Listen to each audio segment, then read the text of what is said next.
અરવલ્લી મોડાસા તાલુકાના સાકરિયા ગામના પ્રસિદ્ધ હનુમાનજી મંદિરે તસ્કરો ત્રાટક્યા। શ્રદ્ધાળુઓના આસ્થાના કેન્દ્ર ગણાતા સાકરિયાના સૂતા અને સ્વયંભૂ હનુમાનજી મંદિરે ચોરી। સાકરિયા હનુમાનજી મંદિરમાં ચાંદીની ગદા સહિત ચાંદીના આભૂષણોની ચોરી।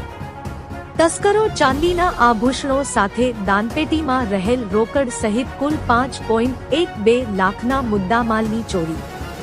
હનુમાનજી દાદાના 7.25 કિલોગ્રામ ચાંદીના આભૂષણો સહિત દાનપેટીની રોકડ રકમની ચોરી।